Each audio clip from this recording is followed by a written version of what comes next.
Hello and welcome to the Nursing Mantra. Today we are going to discuss about electroconvulsive therapy, जो कि बहुत important topic है mental health nursing का। And जो data आज हम यूज़ करेंगे इस वीडियो में वो आप असाइनमेंट्स बनाने के लिए भी यूज़ कर सकते हो। That is more than enough and even for your examinations as well.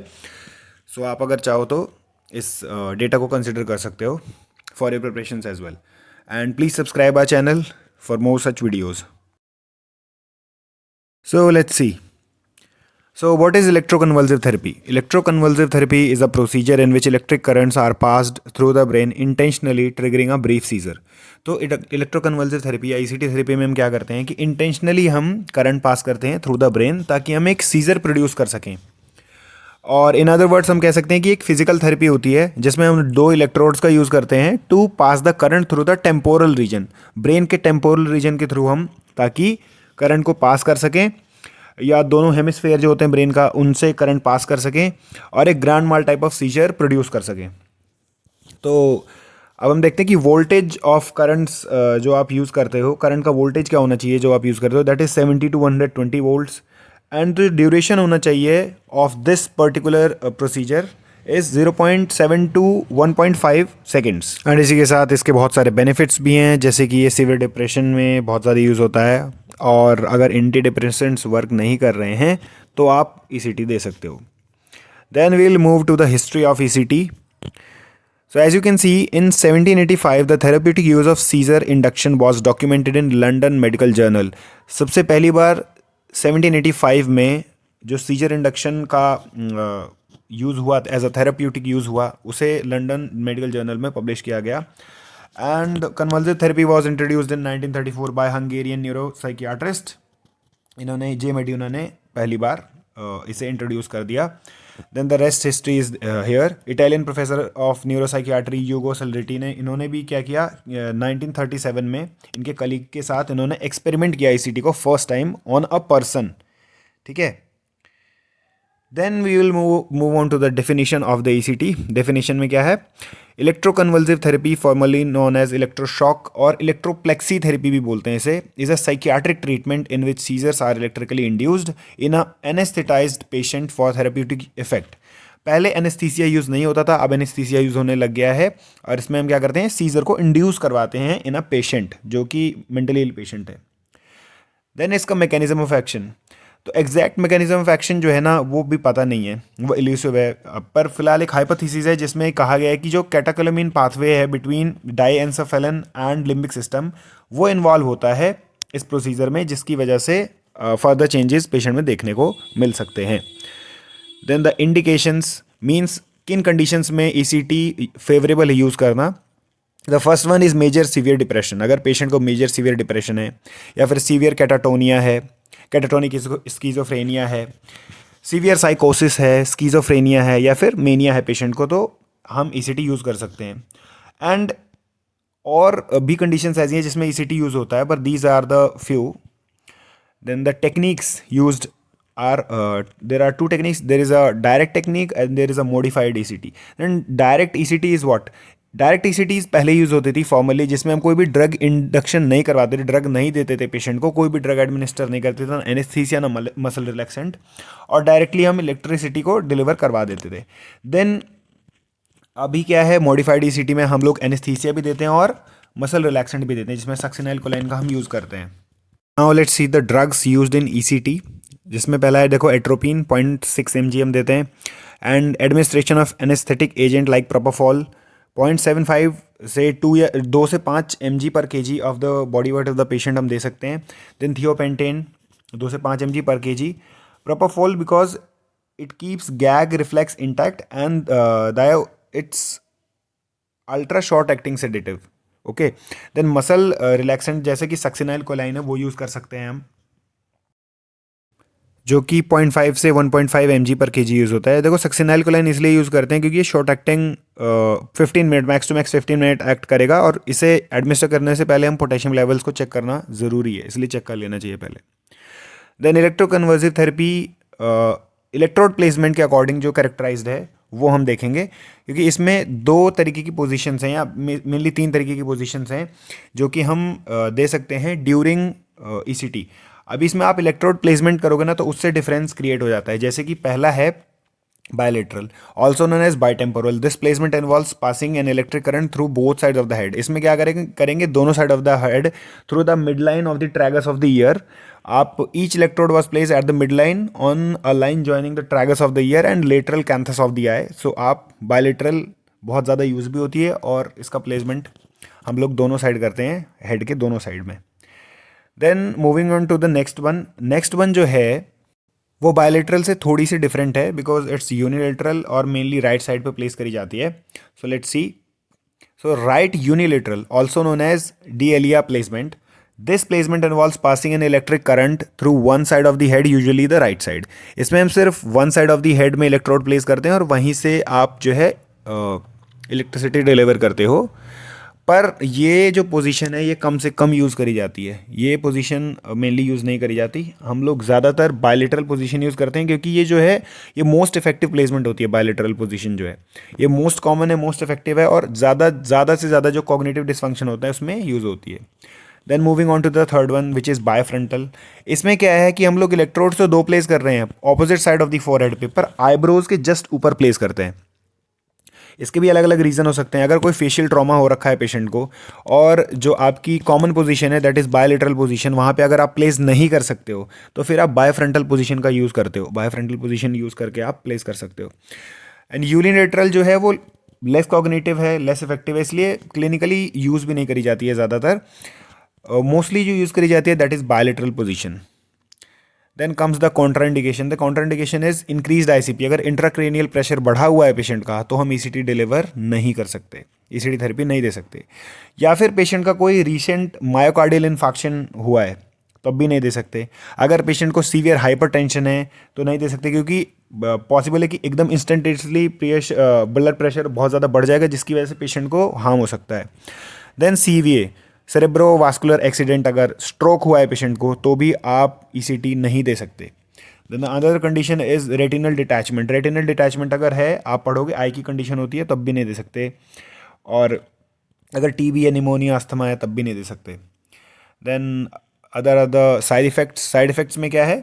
Effects on memory. The acute effects of ECT can include amnesia. Amnesia में क्या होता है कि आदमी को शॉर्ट टर्म मेमोरी लॉस हो जाता है, कुछ समय का जो उसका मेमोरी रहेगा वो लॉस हो जाएगा, उसे याद नहीं रहेगा कुछ। और जनरल एनेस्थीसिया के साइड इफेक्ट्स अलग होते हैं जो हम डिलीवर करते हैं बिफोर ईसीटी। देन कन्फ्यूजन हो सकती है पेशेंट को और चीज़ें भी हो सकती हैं, जैसे पेशेंट टंग बाइट कर ले, उसकी कंसंट्रेशन पुअर हो जाए, कन्फ्यूजन हो जाए, एंजाइटी हो जाए, रेस्टलेसनेस हो जाए, मेमोरी इम्पेयरमेंट तो है ही, कार्डियक अरेस्ट हो जाए, dryness of the mouth, nausea, body एक, हेडेक, ये सब पेशेंट को साइड इफेक्ट्स में हो सकता है। पर मोस्ट कॉमनली ये हैं जो आपके सामने हैं। The nursing care in ECT. अब नर्सिंग केयर क्या है ईसीटी में? Providing educational and emotional support. Patient को पहले ही उसके प्रोज एंड कॉन्स बताने हैं कि आप जो ये ले रहे हो, ये जो भी आपको थेरेपी दी जा रही है, या तो उसे या फिर उसके क्लोज रिलेटिव को इसका ये इफेक्ट हो सकता है और ये इसके फ़ायदे हैं, फ़ायदे नुकसान दोनों बताने हैं। फिर pre treatment planning and assessment करना है। देखो पहले से ही हमें जो है रेडी करना है पेशेंट को और उसे सब कुछ बताना है, असेसमेंट करके रेडी रहना है। Preparing and monitoring patient during the actual procedure. पहले से आप भी प्रिपेयर रहें और post treatment care and evaluation के लिए भी जो भी नेसेसरी चीज़ें हैं वो रेडी होनी ही होनी चाहिए। और most important thing is patient से और या पेशेंट के क्लोज रिलेटिव से कुछ भी छुपाना नहीं है कि हम ये जो डिलीवर करने जा रहे हैं उसके साइड इफेक्ट्स ये हो सकते हैं, उसके प्रोज एंड कॉन्स सब कुछ डिस्क्लोज करना है पेशेंट के सामने। Then providing educational emotional support. So इसमें क्या है कि explain the procedure to the patient which is very common. आपको प्रोसीजर एक्सप्लेन करना है, इन्फॉर्म्ड कंसेंट ऑब्टेन करना है, पेशेंट को सब कुछ बताने के बाद उसका कंसेंट लेना है। Respond to patients concerns and feelings. अगर पेशेंट थोड़ा एंग्शियस है कि क्या होने जा रहा है, इलेक्ट्रिसिटी वगैरह वगैरह इसमें इन्वॉल्व है, तो आपको पहले से ही पेशेंट को सब कुछ बताना है कि कैसे क्या होगा और उसकी एंजाइटी को रिलीव करना है। Then educate the patient concerning the procedure. ठीक है, प्रोसीजर के रिगार्डिंग पेशेंट को बताना है कि आपको क्या क्या करना है और क्या क्या नहीं करना है। Then initiate education intervention based on knowledge deficits. अगर पेशेंट को नॉलेज डेफिसिट है, पेशेंट को उस प्रोसीजर के रिगार्डिंग कुछ नहीं पता है, तो आपको पहले से ही उसे एजुकेट करना है। Then pre treatment nursing care which is very important. The patients identity is checked and patient wears an identity bracelet. जो भी पेशेंट ईसीटी के लिए जा रहा है उसके हाथ में एक आइडेंटिटी ब्रेसलेट होना चाहिए कि ये पेशेंट ईसीटी के लिए जा रहा है। Then ensure safe keeping of the patients valuables. जो भी पेशेंट ने वैल्यूएबल्स पहन रखे हैं, जैसे ज्वेलरी हो सकती है, गोल्ड आइटम्स कुछ भी हो सकते हैं, वो आपको सेफ कीपिंग में रखने हैं। और पेशेंट को एटलीस्ट मिनिमम 4 आवर्स के लिए क्या करना है, एनपीओ पे रखना है, ताकि एनेस्थीसिया अगर आप एडमिनिस्टर करो उस टाइम पेशेंट एस्पिरेट ना कर ले और रेस्पिरेटरी डिस्ट्रेस में ना चला जाए, दिक्कत ना हो जाए। इस सब के लिए आपको एनपीओ रखना है। और पेशेंट का हेयर क्लीन एंड ड्राई करना है, जो कि नेसेसरी है। और नेसेसरी इसलिए है क्योंकि इलेक्ट्रोड प्लेसमेंट के लिए हेयर क्लीन और ड्राई होना चाहिए, स्काल्प ऑयल फ्री होना चाहिए, ताकि जो इलेक्ट्रोड है वो अच्छे से कॉन्टेक्ट स्टैब्लिश कर ले विद द स्किन। देन अगर पेशेंट ने hair pins, bracelet, body piercing करवा रखी है तो वो सब रिमूव होनी चाहिए ताकि बर्न को अवॉइड किया जा सके। Then patient should be encourage to pass urine before the treatment. मतलब आपको पेशेंट को यूजुअली बोलना भी है कि वॉइड करना है आपको। अगर पेशेंट नहीं कर पा रहा है तो कैथेटराइज करना पड़ेगा, नहीं तो पेशेंट को बोलना है वॉइड करो, डेफिकेट करो, एंड उसके बाद ही आप जो है प्रोसीजर कंटिन्यू कर सकते हैं, ताकि कोई भी इनकॉन्टिनेंस जो है ना वो ना हो पाए, अवॉइड हो सके ड्यूरिंग प्रोसीजर। अब नेक्स्ट है transfer the patient on a trolley from the waiting room to the ECT room on a well padded bed.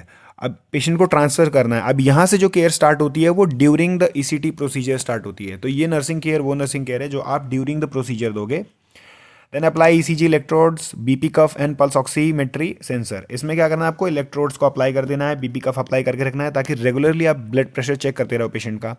Then pulse oximetry भी आपको सेंसर लगा देना है ताकि आप चेक करते रहो, SpO2 and all the vitals आप पहले से ही प्रिपेयर्ड रहो, चेकड रहो, रेडी रहो।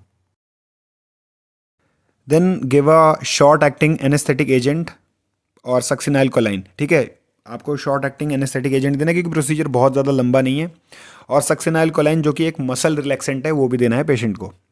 फिर ECG EEG इलेक्ट्रोड्स आपको प्रिपेयर करनी है, उसे प्लेस करके देखना है कार्डियक कोई भी अबनॉर्मेलिटी तो नहीं है पेशेंट में। ठीक है, अभी फ़िलहाल। देन स्काल्प जो है वो पेशेंट का ड्राई होना चाहिए जैसे कि हमने पहले किया, और क्लीन होना चाहिए ताकि आप इलेक्ट्रोड्स अच्छे से अप्लाई कर सको। आप यूनिलेटरली और बायलेटरली दोनों आप इलेक्ट्रोड्स को अप्लाई कर सकते हो। मोस्टली बायलेटरली होता है क्योंकि बायलेटरली सबसे ज़्यादा इफेक्टिव होती है। Then support the shoulders and arms of the patient, restrain the thigh with the help of a sheet.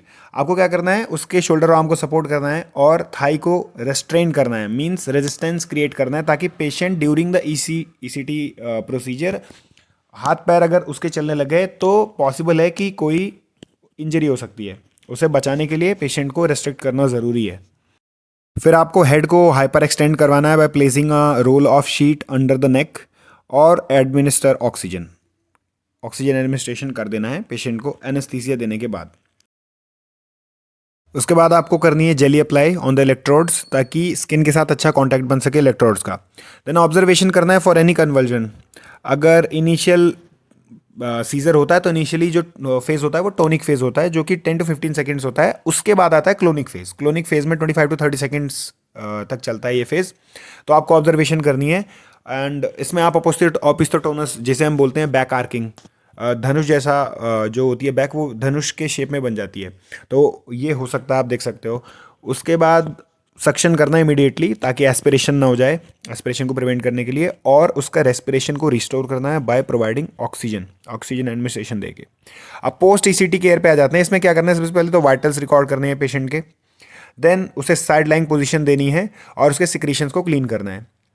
फिर पेशेंट को ECT रूम से रिकवरी रूम में शिफ्ट करना है और अलाउ करना है पेशेंट को टू रेस्ट फॉर 30 मिनट्स, मतलब आधे घंटे के लिए वो आराम से, अगर स्लीपी है तो सो जाए।